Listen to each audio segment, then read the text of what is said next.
The winter wind slashed through downtown Chicago like a blade of ice, cutting through every layer of clothing, every hope, every dream that 17-year-old Tyler Brooks had left. Beneath the flickering streetlight near Navy Pier, Tyler pulled his grandfather's vintage Carhartt jacket tighter around his shivering frame. The fabric still carried the faint scent of motor oil and Old Spice. Whispers of a man who had loved him unconditionally before the world taught Tyler that love always came with conditions. 8 months ago, Tyler's life had exploded on a live stream watched by over 2 million people. Pastor Michael Brooks, his stepfather and leader of Chicago's Lakewood megachurch, had performed what he called an exorcism on his own son. The hashtag Pastor Sungay had trended for weeks, turning Tyler's deepest truth into the internet's latest spectacle. Now, Tyler survived by collecting aluminum cans and sleeping in 24-hour McDonald's locations. The city's shelter system had failed him repeatedly, each placement ending in mysterious incidents that left social workers shaking their heads and Tyler back on the streets.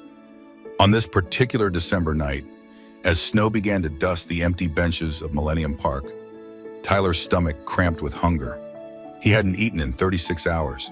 His fingers, numb inside torn gloves, fumbled through a trash can near the Chicago Riverwalk, searching for anything that might sustain him through another frozen night. That's when he saw it, a leather wallet, expensive and out of place, lying abandoned on a snow-covered bench. Tyler's hands trembled as he picked it up, feeling the weight of what could be his salvation or his moral test. Inside, $2,800 in crisp bills stared back at him. Enough for food, shelter, maybe even a bus ticket to somewhere warmer. But beneath the cash, Tyler found something that stopped his heart completely. A handwritten letter, yellowed with age, addressed to someone named Jack Sullivan. The signature at the bottom made Tyler's world tilt sideways. Mike Brooks, his biological father's name, written in careful script 2 decades ago. The letter contained just one devastating line that would change everything Tyler thought he knew about his father, his family, and his future. If anything happens to me, please watch over Tyler. He's our legacy of love. Tyler sank onto the frozen bench, clutching the wallet against his chest as tears froze on his cheeks. His father hadn't just known Jack Sullivan. Somehow, impossibly, Mike Brooks had predicted this exact moment 20 years before it happened. The moral choice Tyler faced in that moment, between survival and integrity, would set in motion a conspiracy that reached the highest levels of corporate America and the deepest shadows of military secrets. Sometimes the smallest acts of honesty unlock the greatest truths, and sometimes finding your family means discovering enemies you never knew existed. Follow Heart Stories for the incredible journey ahead, where a frozen night in Chicago becomes the beginning of a story that will shake America to its core. Like and subscribe to never miss the moments that prove love truly conquers all. Tyler's decision to return the wallet led him through Chicago's towering downtown district, where Sullivan Technologies dominated the skyline like a glass and steel monument to American innovation. The 40-story building gleamed in the morning sun, its modern facade reflecting a world Tyler had only glimpsed from the outside. After hours of asking security guards and receptionists, Tyler finally spotted a man in an expensive suit stepping out of a black Tesla. Something about the way the stranger carried himself, confident yet haunted, matched the energy Tyler had imagined from the wallet's owner. When Tyler approached with trembling hands and asked if he had lost anything, Jonathan Sullivan's face went through a transformation that spoke of years of hidden pain. Jack's eyes widened as he patted his jacket pockets, realizing his wallet was indeed missing. Tyler handed over the leather case, watching as Jack's fingers moved through the contents with obvious relief. But when Tyler pulled out the faded letter and mentioned the name Mike Brooks, Jack's composure shattered completely. The powerful CEO, who commanded boardrooms filled with millionaires, stumbled backward against his car. His breathing became shallow, his hands shook uncontrollably, and tears began flowing down his cheeks without warning. For nearly 3 minutes, Jack couldn't speak, could only stare at the letter as if it were a ghost materializing before him. Finally, Jack's voice emerged as barely a whisper. He had been searching for Tyler Brooks for 3 years, hiring private investigators, following dead ends, watching every lead disappear into digital silence. Someone had been systematically erasing Tyler's spiral trail, making him invisible to anyone who might want to help. Jack revealed that Mike Brooks had left Tyler a trust fund worth $50 million, established the day Tyler was born. But the money had vanished from the banking system without explanation, leaving no paper trail, no legal documentation, nothing but Jack's memory of Mike's final wishes. The revelation that Jack and Mike had been lovers during the military's "don't ask, don't tell" era added another layer of tragedy to their story. Jack explained how they had planned to build a life together after their service ended, how Mike had spoken constantly about the son he hoped to raise with honesty and acceptance. When Tyler shared his own story of rejection and survival, Jack's corporate facade completely dissolved. Here was a man who had built a technology empire worth billions, yet he wept openly for the boy his lost love had entrusted to his care. Together, they began to piece together a pattern that chilled them both. Every time Tyler had been placed with a potentially loving foster family, mysterious problems arose. Background checks were suddenly failed. Financial issues appeared from nowhere, and Tyler was moved to less stable situations. Jack's corporate resources revealed the disturbing truth about Tyler's digital footprint. His social services files had been accessed and modified dozens of times over the years, always by the same encrypted IP address that traced back to Sullivan Technologies itself.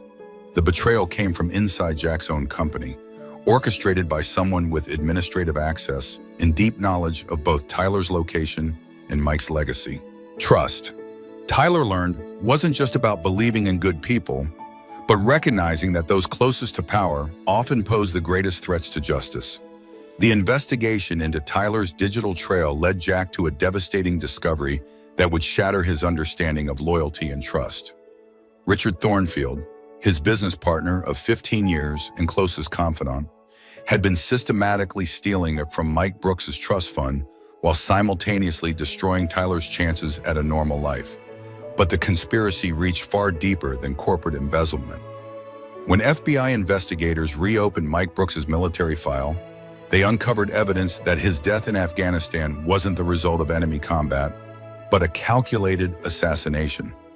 Mike had been investigating a massive fraud scheme involving defense contractors who were stealing millions from veteran benefit funds.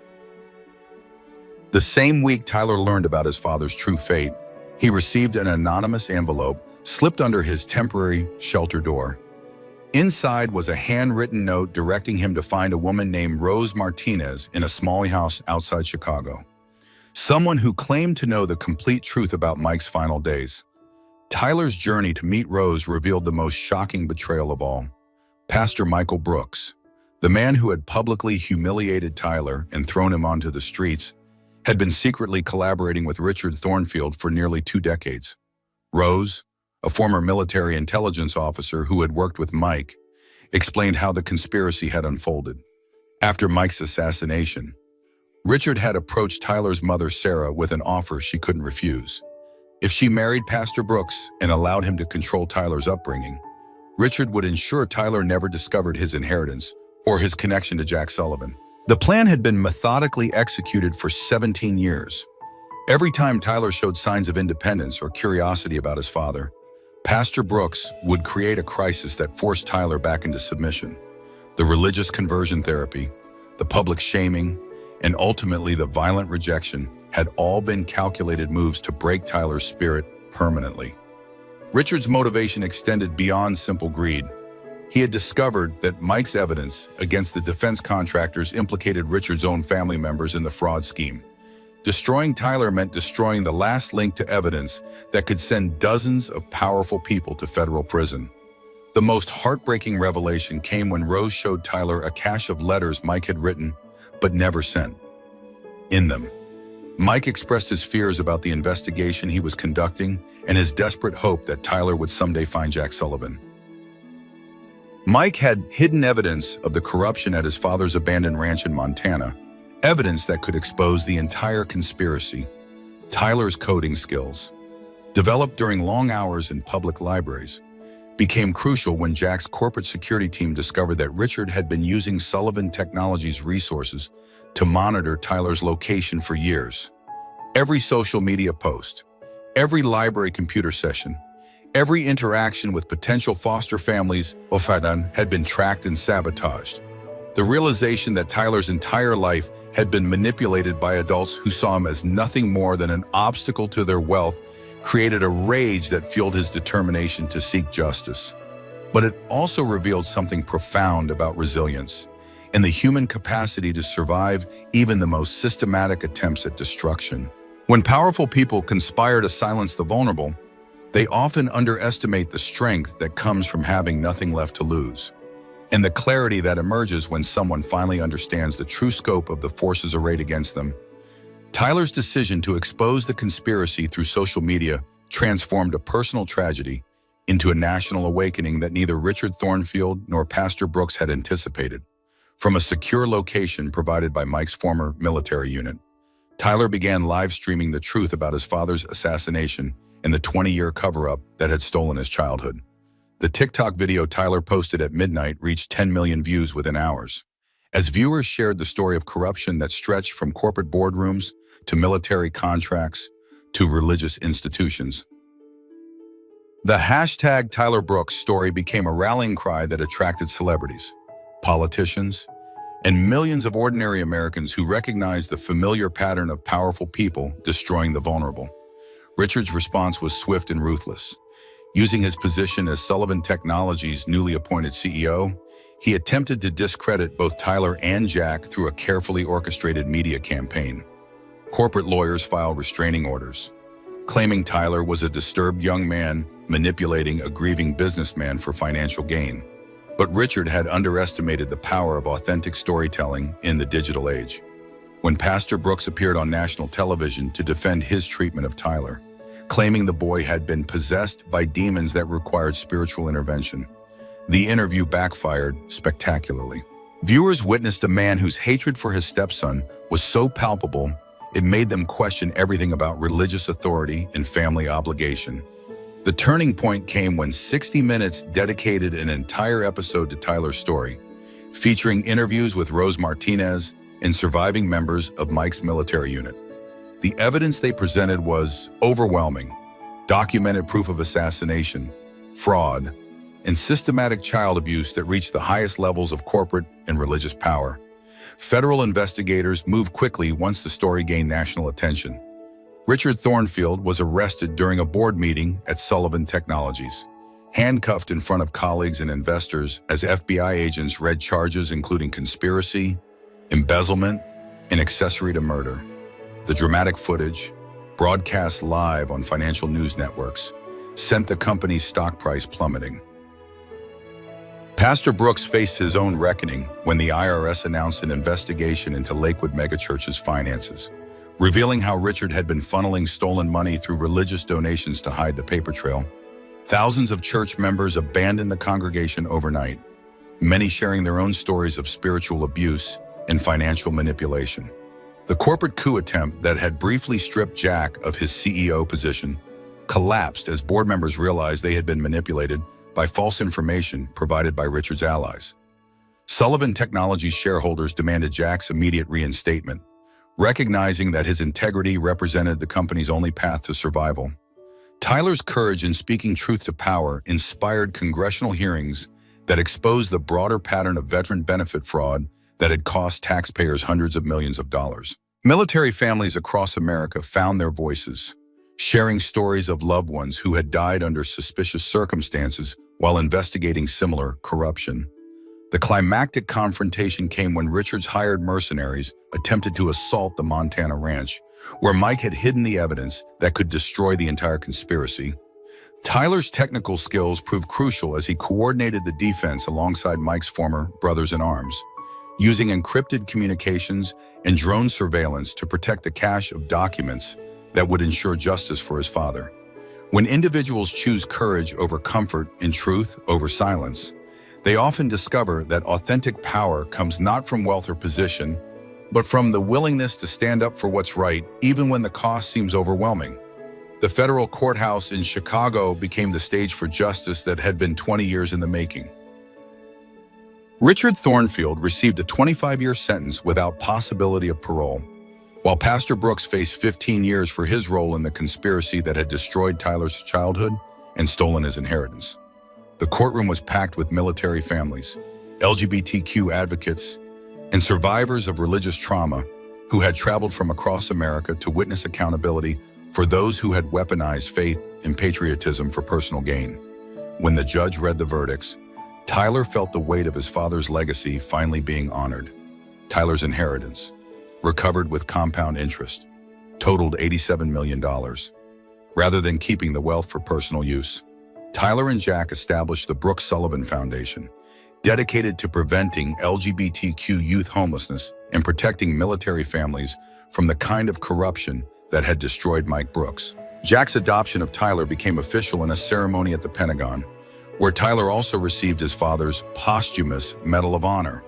The military honor recognized Mike's sacrifice in exposing the defense contractor fraud, even though it had cost him his life.